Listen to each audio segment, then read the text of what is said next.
নতুন নতুন ভিডিও পেতে সাবস্ক্রাইব করুন এসএনএস বাংলা অ্যানিমেশন চ্যানেল।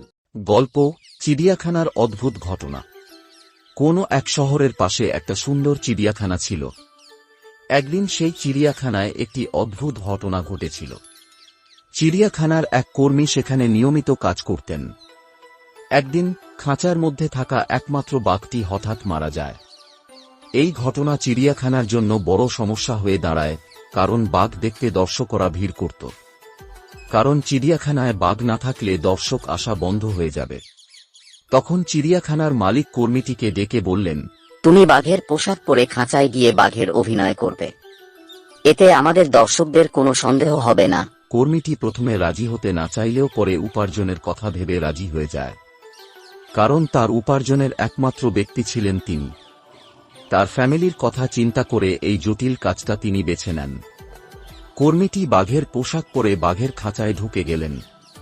কিছুদিন ভালোভাবেই চলছিল।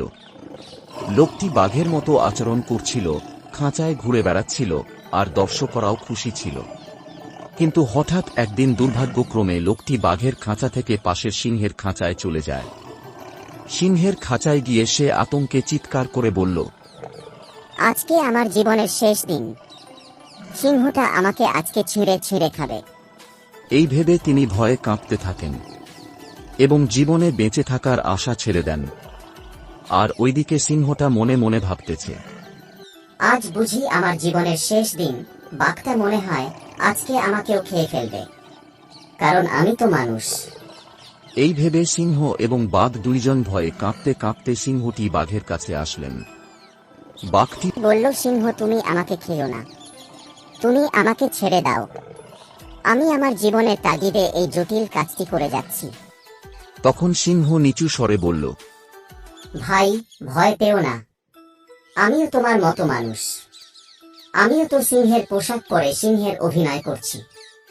এই অদ্ভুত সত্য জানার পর দুজনেই একে অপরের দিকে তাকিয়ে হাসতে থাকে এবং বুঝতে পারে তারা দুজনেই একই রকম পরিস্থিতিতে আটকা পড়ে আছে।